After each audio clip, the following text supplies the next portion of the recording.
Welcome to the Bag Maker's Workroom. I am Chris with Simply Classic, and today is Thursday, January 30th, 2025.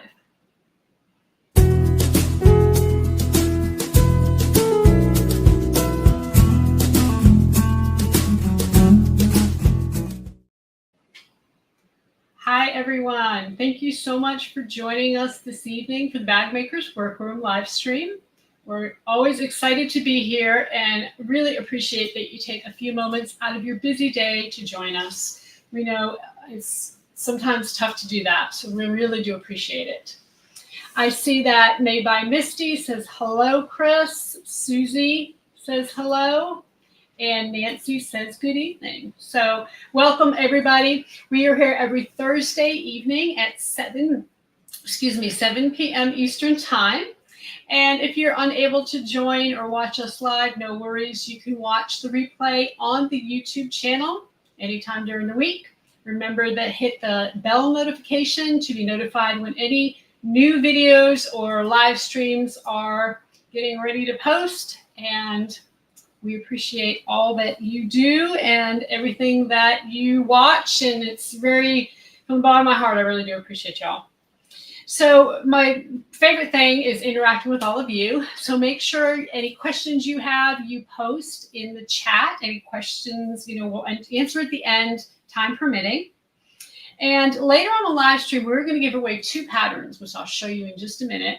And the patterns it's the same pattern, but it is open worldwide. So if you are watching from somewhere else in the world, make sure you participate in this one. We'll give you the magic code towards the end of the live stream so that you can go ahead and win that PDF pattern. Last thing is I want to give a shout out to Taylor and Shauna's dad, Joe. Today is his big 60th birthday, 60. Getting to be an old man. So make sure that you wish Joe a happy birthday in the chat. Okay, so we are going to move on to the Simply Classic Scoop. And in the Simply Classic Scoop is where we kind of tell you about some things going on behind the scenes, some things you may know, some things you may not. But the first thing we want to mention is that in just a few short weeks, we are going to be in Chattanooga at Chattanooga Sewing Machines. We will have basically 2 days worth of class. On Friday, we'll be teaching the Simply Classic Clutch in Italian leather.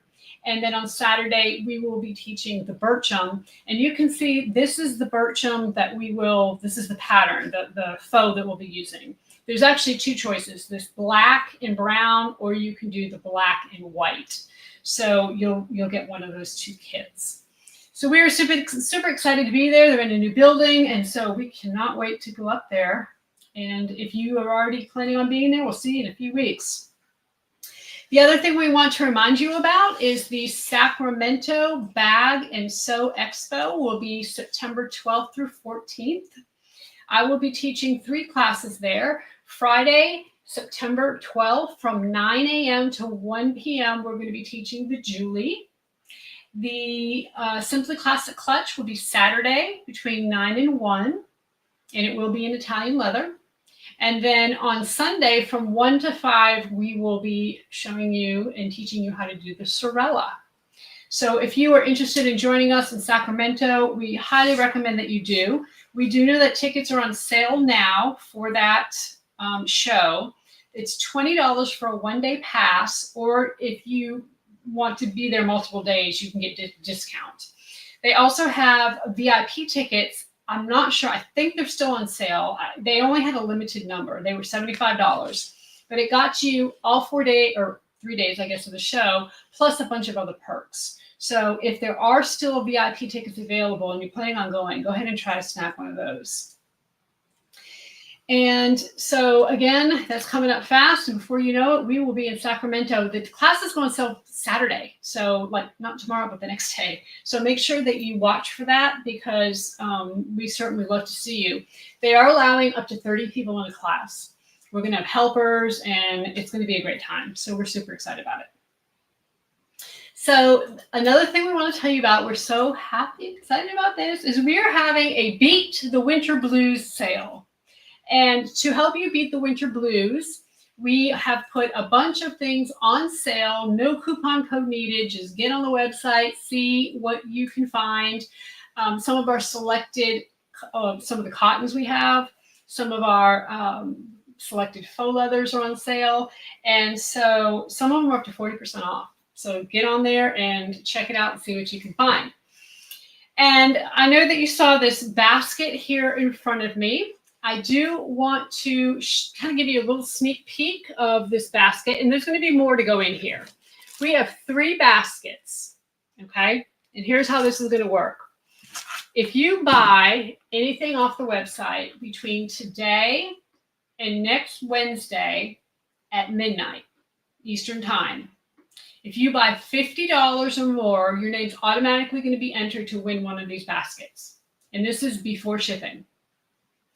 If you buy $100 or more, you're automatically going to have 2 entries. If you buy $150 or more, you're going to have 3 entries. We have 3 baskets to give away. Okay? So you don't have to do anything. You don't have to email us. All you have to do is go on and shop like y'all like to do anyway. And it doesn't matter what you get. If your order is $50 or more, you're automatically going to be entered to win. So next week on our live, we are going to pick the winners. We're just going to put all the names in a basket and we're going to sit here and pick them out. So it's going to be a lot of fun.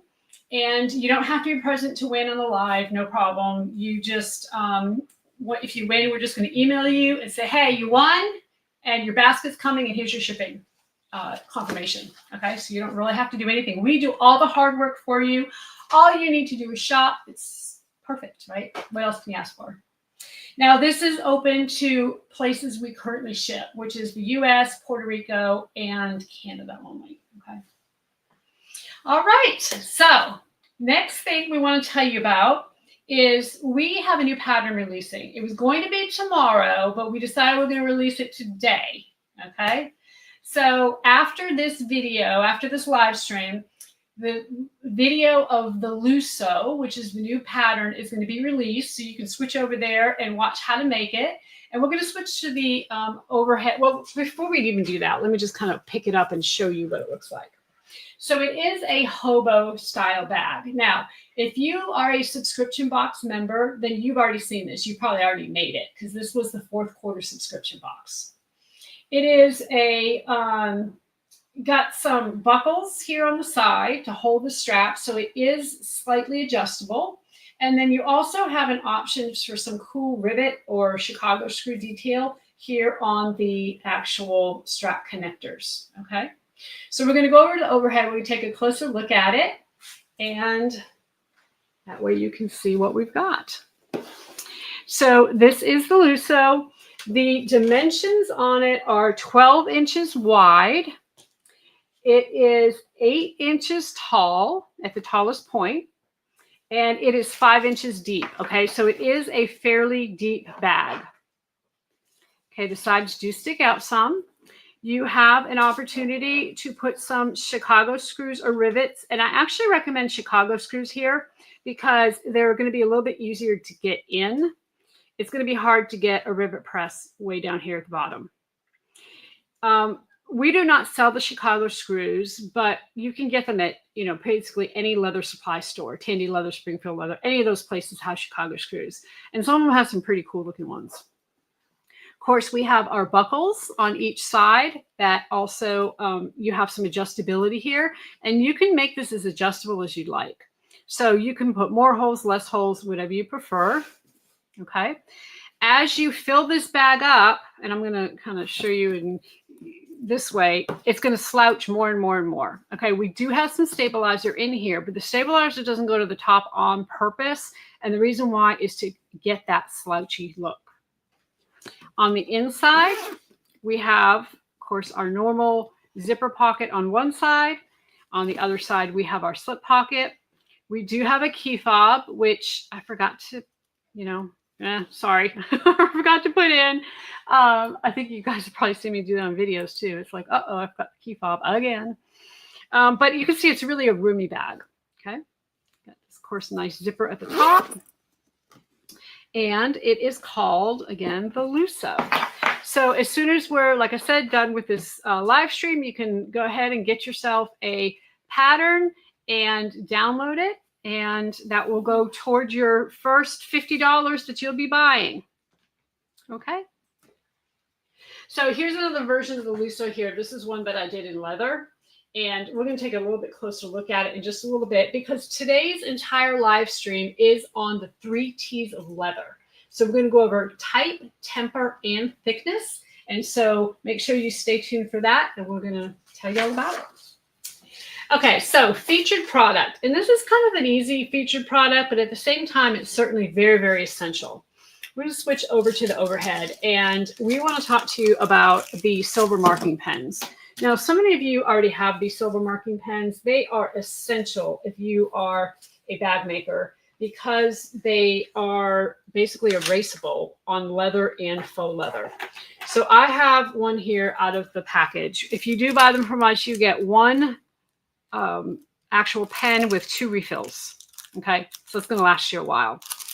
But here's a piece of leather, and you will see that you can actually write on it. And what I typically will do is make marks on it, but also if I'm going to quilt the leather, I will use this to draw the lines on the leather. Okay. And then to remove it, all you have to do is just use a damp cloth. You can actually just wipe it and then just dry it off. I'm just going to use my hand here, and you can see, you can't even see those marks.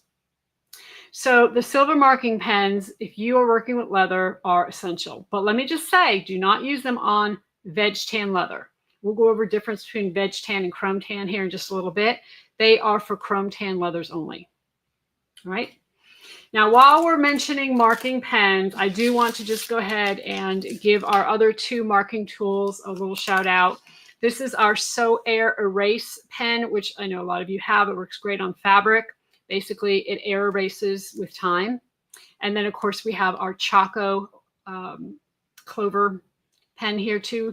And white works best, seems on everything, seems to come off the best. So when you buy these from us, they are in a package. You get these 2 together, the Airline Erase pen and the Choco marker in one package.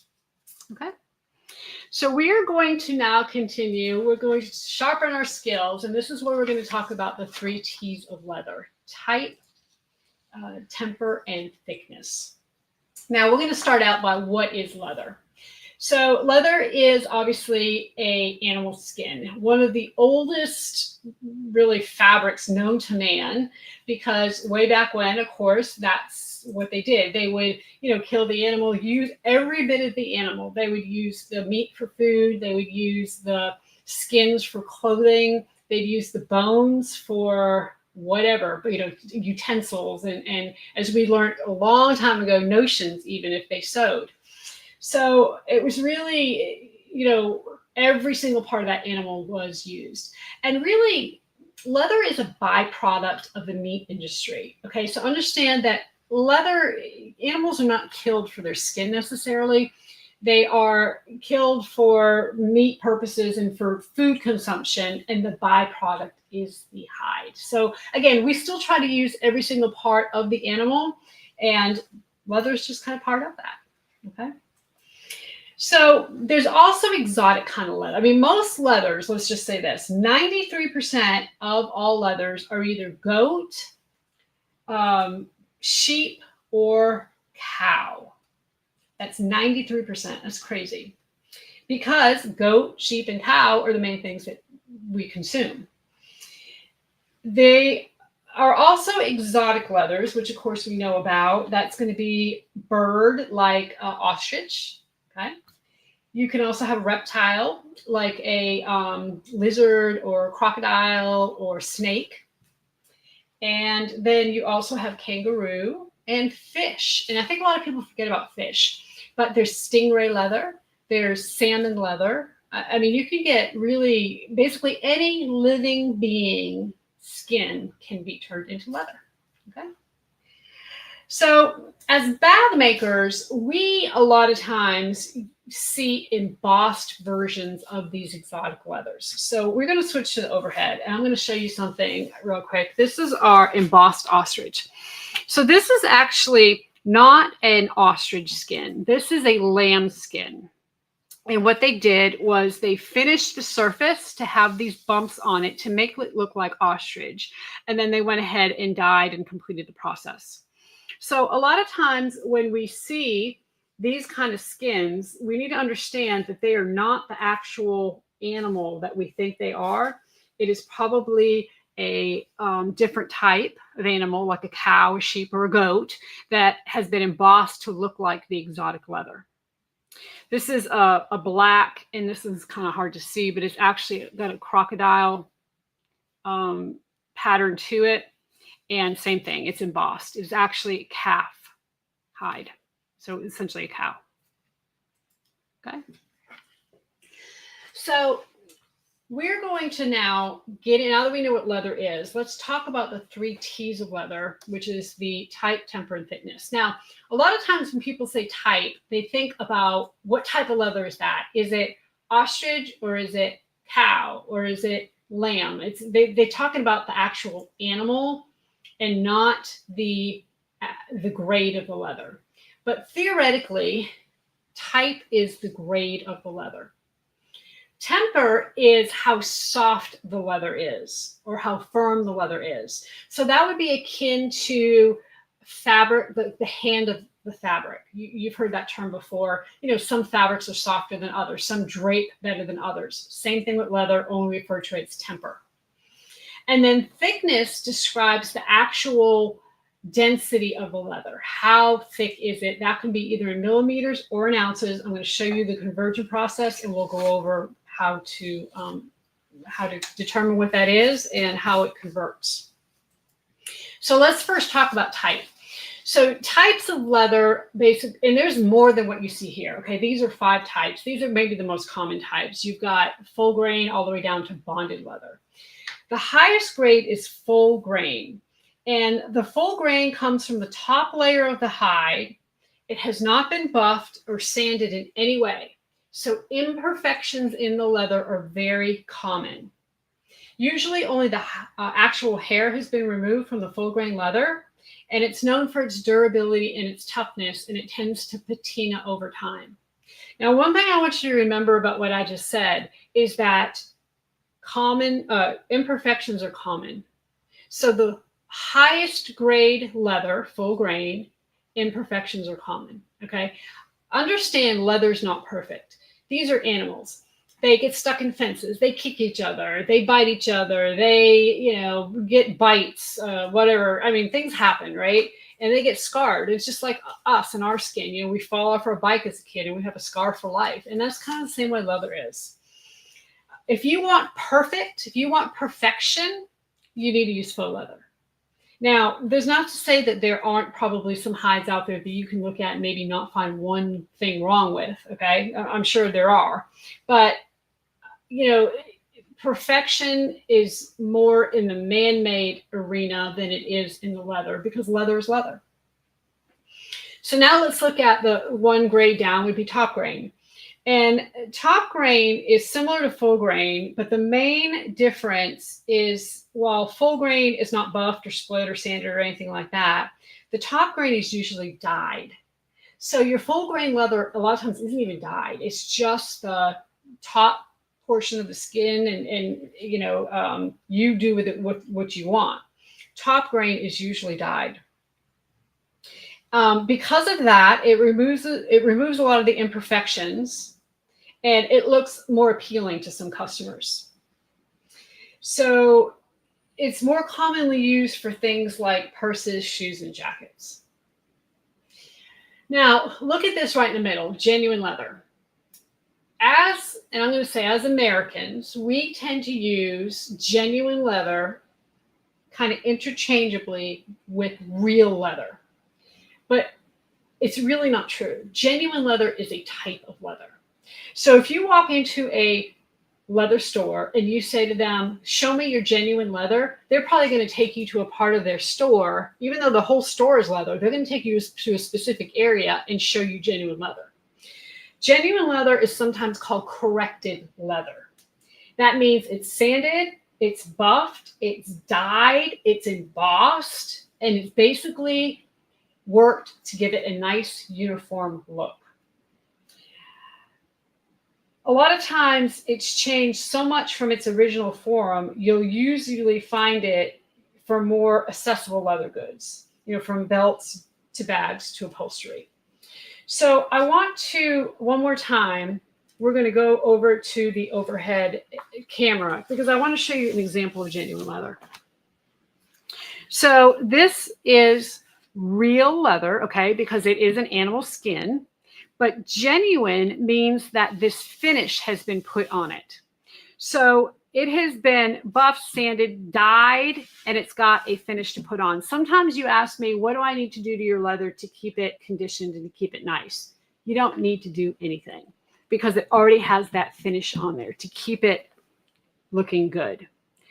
You certainly don't want to soak it in water, but if you get water on this, you wipe it off. If you get this a little dirty, you wipe it off. It's not a huge process that you have to really condition and work with the leather, okay? So it is a little more perfect than the full grain leather. So what we carry is genuine leather, okay? It is real leather, and then the type is genuine leather. Then we have split grain leather.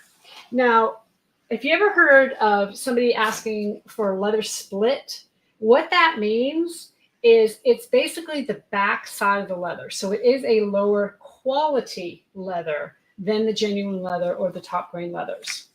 So we're going to go back to the overhead for just a minute, because when I say it's split, I don't mean they cut it down the middle of the hide. What I mean is they split the back side off of the leather. So on a split, it's going to look like suede on both sides, because most leather hides look like suede on the back, right? And then if you split it, the other side, the right side or the front side, is going to have a split look to it as well. So a split hide is got that kind of suede look on both sides, and it's where they actually take the hide and they reduce the thickness of it by splitting it down the center. Okay. And then the last one we want to talk about is bonded leather. Now, bonded leather is kind of, as the name implies, it is creating leather from fusing basically tiny scraps of leather. Sometimes they, in some instances, faux leather is kind of put in there as well. But it's really the lowest grade of leather. But I'm going to show you an example of that. Here is a piece of Salpa, and Salpa is what we use to stabilize or stiffen our leather bags. Okay, it's considered a stiffener. It is a bonded leather, and what that means is that little pieces of leather have been put together here to make this piece of Salpa. Okay, it comes in different thicknesses, just like leather does. But as you can see, it's leather, but it really doesn't look like leather. It looks like almost like a piece of paper, right? So it is the lowest grade of leather. Okay. So now that we know all about the types of leather, let's talk about temper. And temper is the stiffness of the leather. So you can see from the slide, we can go from very soft all the way to firm. And basically the stiff or the firmest leather is not easily bent. Think of like heavy duty belts and straps. Usually firm or stiff leather is what you can use to wet mold leather. And what that means is you take the piece of leather, you stick it in a bucket of water, and you let it soak for a little while. And then when you take it out, you place it over a mold and you let it sit. And then the leather actually gets formed or it holds its shape in that shape of the actual mold that you have. So if you ever see a bag where like the pocket sticks out, and you're like, how did it do that? You can't push it back in. It just sticks out. That's what that is. Then you have your semi-firm or semi-soft leathers. And this is slightly less rigid than firm leather. Tends to hold its shape. And you're going to find this kind of leather on like motorcycle bags or boots. Semi-soft is very soft and flexible. It's used to make things like sneakers and handbags. Then we have our soft, which is extremely flexible and pliable, and it does not tend to hold its shape at all, and it's often used for clothing and upholsteries. And same thing with the very soft. The very soft can be crumpled very easily into a ball. It does not hold its shape at all. It's most often used to make clothing because obviously you want your clothing to be able to move with you. So soft and very soft leathers can be used in the handbag making that we do, okay? And what I mean by that is, bag making by machine, leather bag making by machine. With the aid of stiffeners, we can basically make those leathers do what we want them to do and act like the stiffer leathers. Okay, so we're going to take a look at one of these. We're going to go back to this leather here. This is considered a very soft leather. And if I pick this up, you can see it does not hold its shape at all. And I can actually crumple this leather, look at that, into a ball. Okay, so that is considered a very soft leather. Now, this is kind of a side note, but one thing I'm get asked a lot is, can I iron my leather? Understand, leather is not plastic, right? Like our faux leathers. So yes, you can put heat to it, but always iron from the back. Always use like a Teflon sheet or something over it, and don't put your iron on the highest setting. So if you get a piece of leather, it has some wrinkles in it, take it to the ironing board, place it upside down, place a Teflon sheet, maybe on your like wool setting, and just kind of go over it, and it will take a lot of these little wrinkles that you see out. Okay. So the next thing that we want to talk about is thickness, and thickness is something you're probably a little more familiar with. A lot of times you hear thickness in either or all the time. You either hear it millimeters or ounces. Somebody will refer to, is that a 2-ounce leather? Or, is that a 1.6 millimeter leather? What does that mean? So let's start with, some hides are naturally thicker than others. Okay, so for instance, a buffalo hide is going to be much thicker than a lamb hide. And we have like this conversion chart you can see here. Basically, 0.4 millimeters is equal to an ounce. So if I say this is a 0.8 millimeter hide, then you might also hear it referred to as a 2-ounce hide. So anything between 1 and 3 ounces is typically used for linings, bags, and garments. Anything 4 to 7 is going to be bags, shoes, boots, chaps. The 8 or 9 is going to be used for belts, bridles, and sheaths, like a knife sheath or a gun sheath. And then 10 ounce or more, you're looking at like stirrups and halters and leads and saddles, that type of thing. So I want to show you how you measure this, because a lot of people are not sure about that. So you need a gauge. Now, there's 2 different kinds of gauges. Well, I mean, there's several different kinds as far as name brands, but you basically either have digital or you have this dial. And you see here, I have a dial. And when I push this down all the way to the end, you can see it's on 0. This down here is where we measure the leather. So what I'm going to do is take my leather and I'm going to stick it in between those 2 little gauges and press down. And you can see here, I'm going to try to take the glare out. This is about a 0.6 to 0.7 millimeter hide. Now, hides can be different in different areas. They're not necessarily uniform all around the hide. So go like right there is about a 0.6. And then we're going to measure somewhere else. So when we measure our hides, we're measuring in several different areas of the hide, and we're averaging.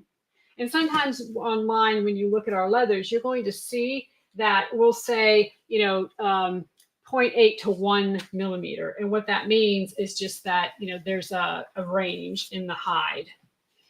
Now, it is interesting, and one thing I didn't talk about that I want to real quick is the difference between, and this kind of goes with thickness, the tan and veg tan and chrome tan differences. So I'm going to just kind of back up for a second, and we're going to go over to the overhead, and you're going to see, I'm going to put some little samples out here of some leathers. Let me get them all. All right, we've got some black and we have some camel. And basically, One of these is veg tan, and one of these is chrome. Okay. On this camel, one is veg tan and one is chrome, and I cannot stick my hand on the, here it is. Okay. One is veg tan, one is chrome. So veg tan is a natural process. It is basically, they take these big vats and they put the hides in there, and they put a bunch of natural products in there, leaves and all different kinds of things, vegetables, and they tan the hide that way. Chrome tan is chemically done. So it can be done within 2 to 3 days, and it's 100% done. You can see that as far as how the hide accepts the color, it's really no different. These, if you were to just look at these on camera, you wouldn't know which is which, right? But when I pick these up, look at how different they behave. So this one here in this hand is veg tan. This one is chrome tan. Now, doesn't mean that every chrome tan hide is going to be this soft, okay? That has nothing to do with the actual temper or thickness. It has to do with how the hide is finished. And my point in showing you this is to show you the difference, and basically there is none. What is different is how you use the hide. So for instance, you're going to finish the edges differently on a chrome tan than a veg tan. You never use edge, just never say never, right? Because I'm sure there's always an exception. But typically with chrome tan, you edge paint. With veg tan, you don't. You actually buff it. And so you can, with veg tan, you can etch it, you can foil it, you can do things like that, where with the chrome tan, you really can't. So you have to really look at the application and what you want to do with it to determine what you want to purchase. Veg tan is typically more expensive because it takes longer to do, okay? Where the chrome tan is usually not nearly as expensive. So in these blacks, again, which is which? Okay, you can see this one here is the veg tan, and this here is the chrome tan. Lambskin, cowhide, okay? That has a lot to do with how all this is behaving as well. Color-wise, it's really the same, okay? So we are going to, now that we know all about leather, we want to show you some perfect pairings and using some of the leather hides. And because, you know, it's cold outside and we have the winter blues, we're going to show you some fun, bright colors that we think will make amazing bags. So I'm going to come over here and grab these real quick, and we're going to go to the overhead, and we're going to show you the first one. So we have a hot pink leather hide. This is some of our cotton that is being discontinued that we have on sale. And then we would suggest the magenta Tex 45 for this. And wouldn't that be just an absolutely beautiful, fun, gorgeous bag? And then for our second perfect pairing, get these out of the way. This one's going to be really bright now because, again, we're trying to get out of the winter blues. We are going to go with this really bright yellow. And it is and all these links are in the description below. But this one is called, I think it's called Sunshine. It is. It's called Sunshine. And then we have this really, again, discontinued cotton here. And what I would suggest with this is this, and wow, this is really showing up bright on camera. Sorry about that. I might be blinding you. You might get your sunglasses. This is the daffodil. And the daffodil actually looks a little darker than the Sunshine. But remember, I told you in previous episode, you usually want to go a little bit darker with your thread. Okay. So those are our two perfect pairings. Hopefully that got you out of your winter blues and made you think of sunshine and all things fun. Okay, so we are now going to go on to our Thursday thread. And today, as you can see from the screen here, we're going to talk all about Hermès. So, of course, on the Thursday thread, we've been talking about sewing history. We've been talking about the history of bags. But remember that if you have a story, anything you'd like to share with us, we'd be happy to hear it and maybe feature you on the live stream. So email your story to share@simplyclassic.net, because I'm sure that there's somebody out there like all of us that has some kind of crazy or fun or sad or whatever sewing story. So we'd love to hear it. But we are going to, again, talk about Hermès. We're just going to keep on going with these history lessons from these bag makers. And Hermès is probably best known for the iconic and extremely expensive Birkin bag, right? We all know what a Birkin bag is. But let's go back and just kind of see how the brand became such an exclusive and influential brand. So Thierry Hermès was born in 1801 to a working class French family. Like we've seen with several of the other designers we've covered, his parents died when he was a very young man, and he ended up becoming an apprentice to an artisan harness maker, where he learned to work with leather, and he made high quality equestrian gear. So in 1837, he moved to Paris, like they seemed to all do, except for Mr. Gucci. He went to Florence, as we learned last week, but everybody else seems to have gone to Paris. And he started his own high-end harness workshop. He was known for his high-quality craftsmanship, and he was actually hired to work for the French monarchy. And interestingly enough, Hermès was making equestrian gear for the emperor and his wife right around the same time that Louis Vuitton was making their luggage. And you can see here that this is an old saddle, old Hermès saddle. So Hermès, he got married and he had a son who took over the family business in 1880. And then his son had 2 boys, and they led the Hermès brand into a new era. So one of the biggest differentiators with Hermès was their fasteners. And it was basically a zipper, but Hermès didn't invent the zipper. That's not what I'm trying to say. But they were the first ones to introduce it to France. So Émile Hermès actually got the exclusive rights to manufacture zippers in France. And so Hermès was the only company in the entire country that was allowed to produce and sell them. And right around this time, Hermès began manufacturing clothing, jewelry, and handbags.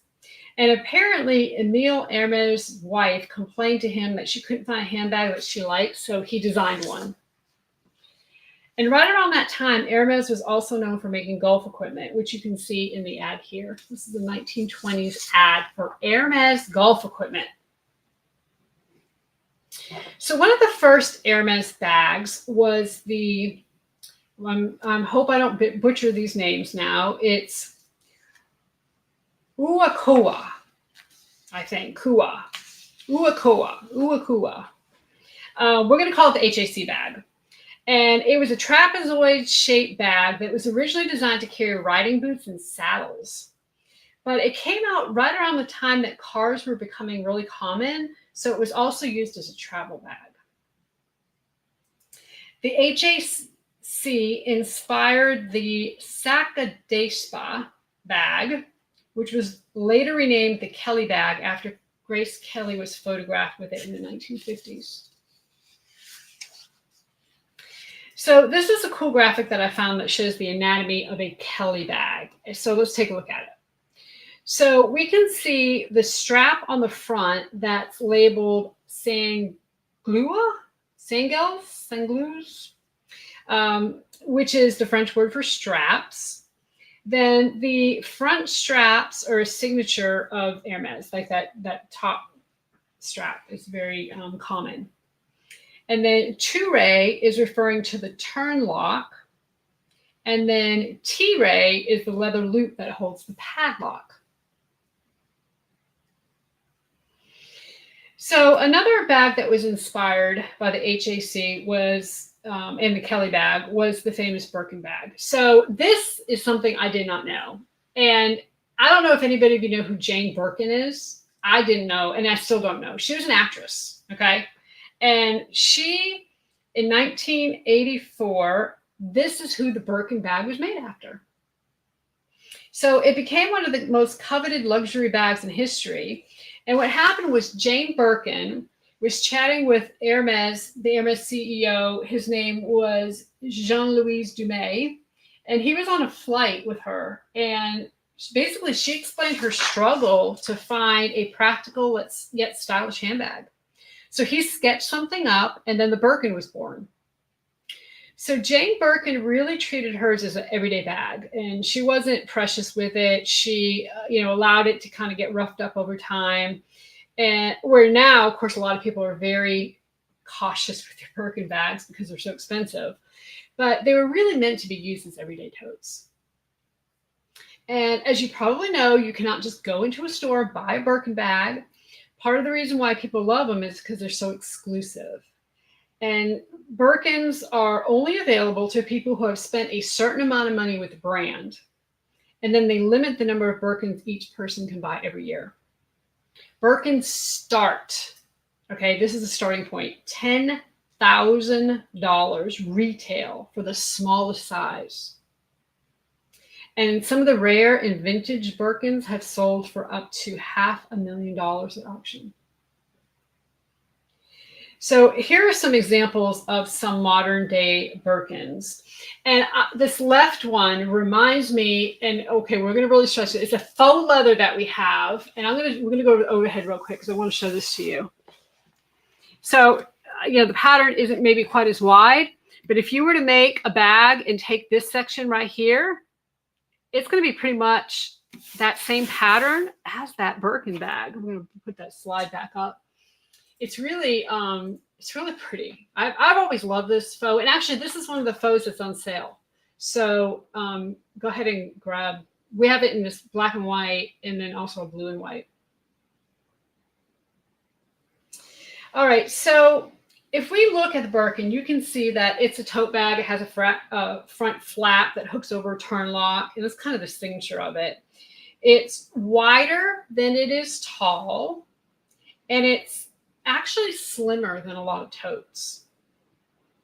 It kind of strikes a balance between being structured but yet not too stiff. Okay, it's kind of a mixture of the two. The biggest reason why Birkins are so expensive is because they're so exclusive. They are genuinely very high quality bags. Each Birkin is created by one individual artisan. So they are not made on an assembly line like a lot of other handbags.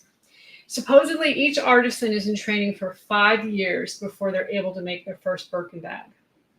It's also said that Birkins take about 18 hours to make, from cutting to stitching to painting to polishing. Most of the stitching is done by hand, but they do use sewing machines for some portions of the bag. So Hermès is still such a successful brand because they've managed to protect their exclusivity to the quality. A lot of their competitors like Louis Vuitton have lost some of their prestige over time, but Hermès is still going really strong. And today, about 30% of their sales still come from leather goods and handbags. And one fact that I was talking to someone about too is that, a lot of these companies, these designer bag companies, are kind of losing steam right now. They're I don't know if it's just because of the prices are just gotten too outrageous, but they're losing money. Hermès is as well, but not like some of the others. Okay, so they're kind of maintaining that high quality, and they're kind of maintaining their sales. So, and if I remember right, Hermès is one of the top of that pyramid we saw a few weeks ago too. So, very good. I thought that was a great little lesson. I like that. Okay, Artistry Avenue. So, as you know, we like to feature our artists, and if any of our artists have posted a Simply Classic bag that they made on our Facebook group, and we feature them, then they get to win a PDF pattern of their choice, a Simply Classic PDF pattern of their choice. So if you don't have Facebook, or you're not sure how to use Facebook, or you don't want to post a picture to Facebook, no problem. Email us at share@simplyclassic.net. Once you are featured on Artistry Avenue, you basically have 30 days to email us at share@simplyclassic.net to claim your prize. Okay. So let's take a look at the bags that caught our attention this week. Now, Ruth, we just finished our January leather bag making by machine, the bandit bag class, and Ruth was in the class, and she had the black with the red lining, and she did an excellent job. Now, what I love about this bag, you can see at the very top, she did 2 lines of top stitching, and she said, not really sure why I did that. I think I made a mistake. And we said, no, it's not a mistake. It's just you just have a unique bag. And look at how pretty that is. I really like it. I really love that she did that. I think it looks fantastic. And of course, it is leather. Linda Rizzardi made a Bircham, and I love how she did this for a couple of reasons. Number one is, look at that top closure. She did a flip lock at the top, which is great. Love it. I love her zipper pocket overlay. She added it, which the pattern does not have it, but she went ahead and did it anyway, made it her own. And I love the shape of it. She actually made like a little arrow shape on the sides. So great job, Linda. And then, of course, we need to feature the Lusso. So Marianne is a member of our quarterly subscription box, and she made a Lusso. This was her Lusso that she finished up and put on the Facebook group. And again, this is our brand new pattern that is being released after the live stream. Okay, so we are going to now do a little bit of Q&A. But before we do, we want to give you the magic word to win. And again, this is open internationally, no problems. All you have to do is type the word in and you will win the Lusso, which is the new pattern. And it is going to be the PDF version. So the word is Lusso, L-U-S-S-O. So go ahead and type that into the chat, and we'll let the computer pick a winner. We're going to give you a few minutes to go ahead and put all that in. And in the meantime, we're going to look at a couple of questions. So Stan asked on YouTube, he said, are you still using this skiving tool? And it's the Sharfix leather pairing device. And if you are, what are your thoughts about it? So that's a great question, Stan. I actually, because of the leathers we carry, I actually don't use it because we don't have to skive our leathers.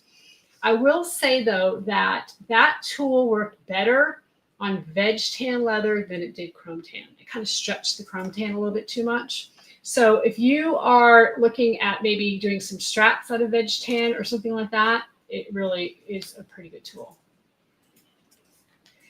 We also have Nancy asking, what about using a baby wipe to remove the silver markings? Yeah, that's an excellent idea, Nancy. That is really great idea.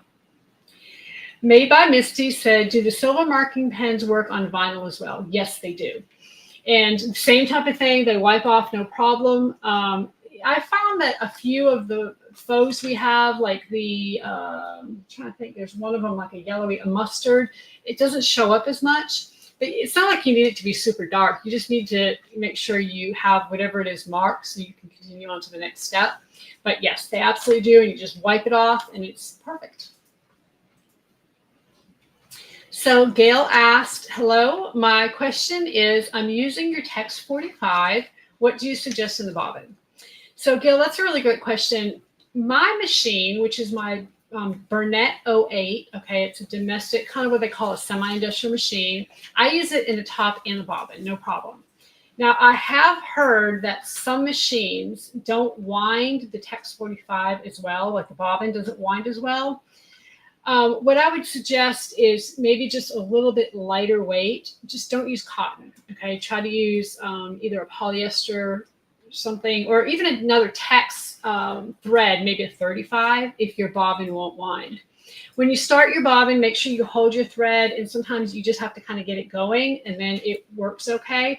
So try using the Tex 45 in the bobbin. It's going to give you the best look, especially when you're doing the handles and top stitching, and that way you can see it on both sides. Okay, Juanita says, when cutting leather, is there any grain or stretch to it? So that's a really great question, and something I forgot to mention. Leather has no grain, so it's not like fabric where you have a weft and a warp and they interact, you know, and they weave. there's no weave to leather, so therefore there's no grain to leather. So when you take a pattern piece and you put it on a piece of leather, here we're going to move and go over to the overhead for just a minute.